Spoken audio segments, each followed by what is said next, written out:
Para continuar con los elementos del diagnóstico, vamos a hablar ahora sobre la apreciación psicológica del paciente. La apreciación psicológica del paciente es uno de los factores más importantes porque no basta con solamente realizar el examen clínico y no solamente basta con realizar el examen radiográfico, porque nosotros debemos tener en cuenta el bienestar integral de la persona. Debemos saber distinguir cuáles son los problemas reales que lleva el paciente y cuáles pueden ser imaginarios para determinar si el problema que lo lleva a nuestro consultorio es un trastorno sistémico o emocional. Nunca un diagnóstico va a estar completo si no hemos hecho una verdadera valoración psicológica del paciente.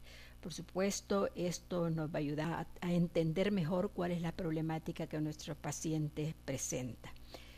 En la literatura odontológica se adolece bastante de una verdadera valoración psicológica, más que todo cuando se trata del paciente protésico.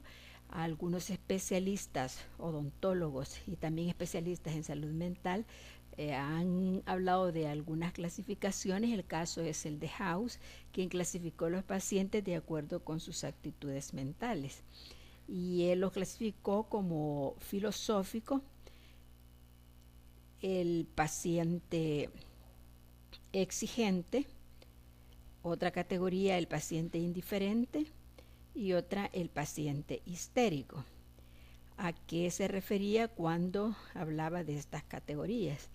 Acordémonos que categorizar pues es una cuestión sumamente a veces difícil de hacer porque no abarca muchos elementos que sí tienen que ver con el quehacer del paciente. El paciente filosófico para House es aquel que acepta su destino en la vida, vence las frustraciones y se organiza bien con el respecto al tiempo y sus costumbres. El paciente exigente es metódico, exacto y extremadamente preciso en sus actividades de la vida. Estos dos tipos de paciente, el filosófico y el exigente, desde el punto de vista de tratamiento, quizás son los pacientes más fáciles de tratar, puesto que con claridad expresan lo que desean, pero así también exigen que se les cumpla con su tratamiento. El paciente indiferente es aquel despreocupado, apático y le falta motivación. Muchas veces está ligado con una autoestima baja y eso debemos de tener mucho cuidado, porque el odontólogo que trata a un paciente con autoestima baja no está tratando solo a un paciente, sino que a un grupo de personas que es de las que el paciente depende para decirle si un tratamiento está bien, si te ves bien, si te ves mal, etcétera, etcétera.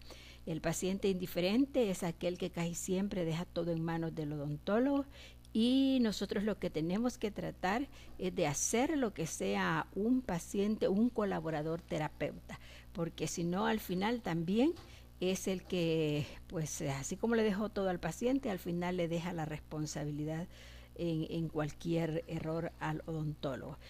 Y por último, el paciente histérico, que es inestable, emocionalmente inestable, altamente excitable y extremadamente aprensivo.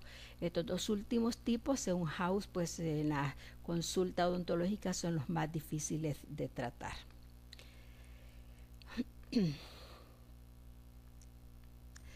Como podemos ver, pues la clasificación de House solo nos va a proporcionar guías para el diagnóstico de los pacientes. La valoración psicológica va más de una simple categorización. Muchas veces se han fijado patrones o normas para establecer esa valoración psicológica, pero esto también es sumamente difícil porque establecer un patrón o una norma muchas veces depende de los valores que nosotros poseemos. La valoración psicológica del paciente también ha sido tratada por Yahoda, que también es un especialista en salud mental, y quien ha establecido 6 patrones de norma y del modo siguiente. Primero, para que considerar que un paciente tiene salud mental, debe poseer un equilibrio de fuerzas físicas, debe estar realizado, pues alcanzar las metas que sea propuesta, tener una resistencia al estrés, poseer autonomía, controlar el medio ambiente y tener una percepción exacta de la realidad. Entonces es bien importante recoger una serie de información para hacer una verdadera valoración psicológica. Y para ello pues podemos hacerlo de varias maneras. La primera es la valoración del lenguaje corporal, y esa valoración la podemos hacer desde que nuestro paciente entra a nuestro consultorio dental. Tenemos que observar la manera que camina, la manera cómo se expresa, si nos ve a los ojos, si nos rehuye la mirada, cómo pone sus manos. Todo eso nos darán indicios de algún problema que el paciente pueda tener.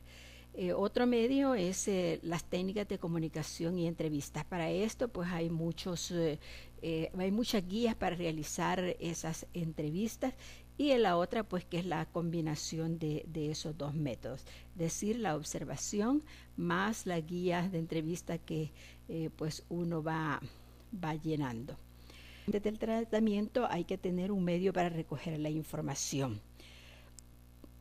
Fichas hay una gran cantidad, ustedes conocen la que usamos aquí en la facultad, pero la literatura les va a dar a conocer muchas, y ustedes pueden utilizar la que más les sirva para su propósito.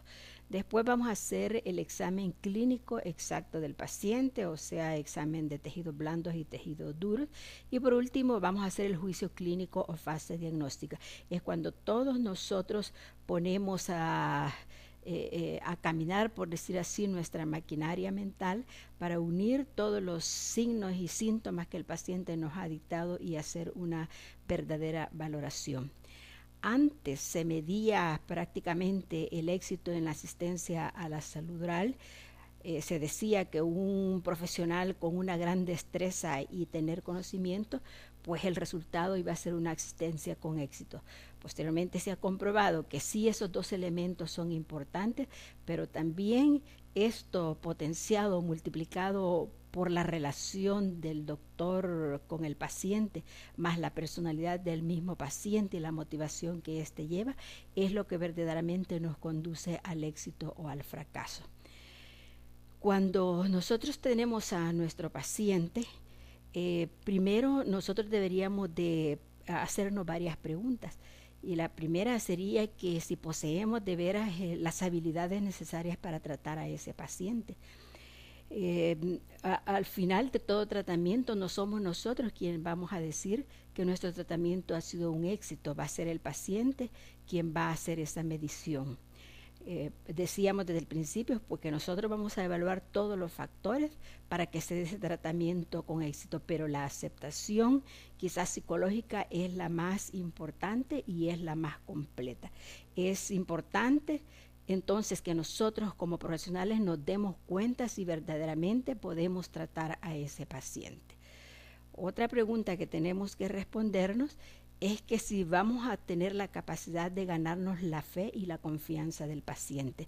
Ese elemento es fundamental, puesto que la confianza entre el paciente y el dentista es probablemente el ingrediente más importante para el éxito. Acuérdense que la primera impresión es definitiva. Aún la primera impresión antes de llegar al consultorio, cuando él llama a su consulta, el hecho de oír una voz cálida o una voz molesta, cansada, pues ya el paciente se está formando una impresión de lo que somos nosotros como profesionales. La primera impresión, por eso recalco, es lo más importante. De ahí pues la importancia de la comunicación del odontólogo con el paciente, porque nos va a ayudar a obtener una información que facilite el diagnóstico y el tratamiento, nos va a proporcionar la información que posteriormente daremos también a nuestros pacientes, sobre todo su tratamiento, y le podemos pues empezar a dar terapias sobre los problemas que adolece. Y al mismo tiempo pues aconsejaremos medidas para su prevención. Según el especialista, el doctor Nathan Friedman, unas de las cualidades que inspiran mucha confianza en nuestros pacientes son, en primer lugar, la experiencia. En segundo lugar, el interés que nosotros pongamos en los problemas que él nos está presentando, la viabilidad, o sea, la factibilidad de que un tratamiento puede ser realizado y las alternativas que le presentemos ante cualquier dificultad que él tenga para cubrir ese tratamiento, y fundamental el dinamismo que como odontólogos mostremos. Y un punto que, aunque pues nosotros digamos que no es importante, pero sí el atractivo personal. No, con eso no quiero decir que si no somos guapos el paciente no va a creer en nosotros, pero el hacernos simpáticos, interesarnos por él, ponernos quizás a su nivel, porque es fundamental el conocer el nivel cultural del paciente y saber cómo nos podemos dirigir a ellos. Y por supuesto la reputación. La mayor parte de pacientes que llegan a nuestro consultorio son pacientes que son mandados por otros. Si el paciente se fue contento, pues va a mandarnos más pacientes. Psicología. Las ciencias del comportamiento al servicio de la calidad de vida de las personas. Percibir, aprender, pensar, construir el mundo son procesos importantes relacionados con el comportamiento humano, el cual se caracteriza por ser complejo, profundo y cambiante. La psicología es una aventura científica para estudiar el comportamiento y contribuir al bienestar del ser humano. El psicólogo aporta sus conocimientos en las organizaciones, con ambientes laborales más humanos, motivantes y productivos, la orientación de la educación, el estímulo al aprendizaje y el manejo de las relaciones familiares y su influencia en la estabilidad emocional y el desarrollo de las personas. Proyectos de cambio social, desarrollando y evaluando programas de convivencia, negociación, manejo de conflictos, prevención de enfermedades, maltrato o adicciones. La evaluación, intervención y seguimiento de casos relacionados con problemas de ajuste o adaptación.